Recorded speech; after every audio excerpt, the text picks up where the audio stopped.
দুটো বিষয়ে মীমাংসিত ছিল না। তার ভিতরে একটা হচ্ছে যে সংসদে নারীদের প্রতিনিধিত্ব এবং হচ্ছে উচ্চকক্ষ বিষয়ে।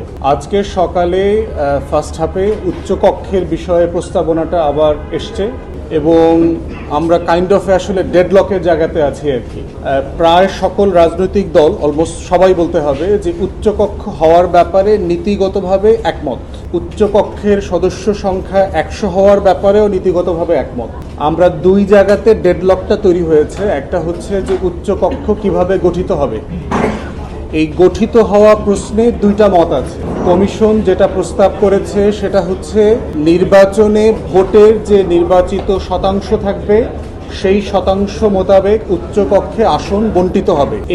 এই প্রস্তাবের সাথে অধিকাংশ রাজনৈতিক দল একমত, কিন্তু দু একটা রাজনৈতিক দল এখানে দ্বিমত আছে। তারা বোধ করছে, তাদের বক্তব্য হচ্ছে নিম্নকক্ষে যে আসন থাকবে সেই আসনের ভিত্তিতে উচ্চকক্ষে হচ্ছে আসন বণ্টিত হবে।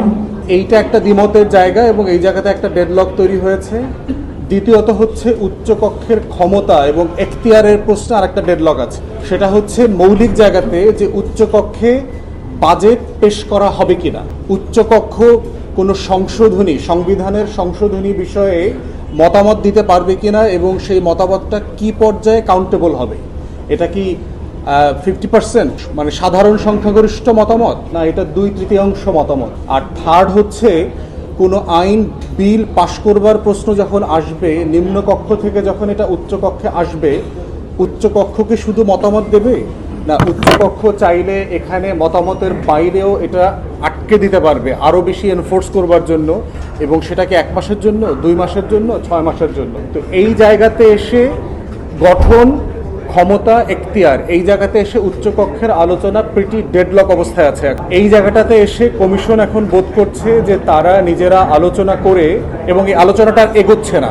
সকল রাজনৈতিক দল তাদের মতামত দিয়ে ফেলেছে, একাধিকবার দিয়েছে, এবং কোনো কম্প্রোমাইজিং জায়গাতে আমরা যেতে পারছি না। তো এই ডেডলক পজিশনে আজকে কমিশন যেটা রুলিং দিয়েছে, তারা এই কনভারসেশনটা আজকে আবার অ্যাডজন করে মুলতবি করে দিয়েছে। তারা আগামী রোববার এটার উপর একটা রুলিং দেবে, কারণ এই আলোচনাটা আর এগোনো যাচ্ছে না বলে মনে হচ্ছে আর কি। এটা হচ্ছে উচ্চকক্ষ বিষয়ে অবস্থা আর কি। এবি পার্টি শুরু থেকে বলেছে যে আমরা নীতিগতভাবে উচ্চকক্ষের পক্ষে না, কিন্তু জাতীয় ঐক্যের স্বার্থে যদি সবাই একমত হয় আমরা উচ্চকক্ষ করব, এই শর্তে যে সেটা সরাসরি ভোটের অনুপাতে আসন বণ্টিত হতে হবে, সেখানে বাজেট পেশ করার এখতিয়ার থাকতে হবে, সেখানে যে কোনো আইন বিলকে 2 থেকে 6 মাস পর্যন্ত আটকে রাখার এখতিয়ার থাকতে হবে, এবং সংবিধান সংশোধনের ক্ষেত্রেও সেখানে 2/3 সদস্যের মতামতকে নিতে বাধ্য করতে হবে। তা না হলে ক্ষমতার ভারসাম্য যেটা করতে চাই আমরা, সেটা আমরা করতে পারবো না। আর ক্ষমতা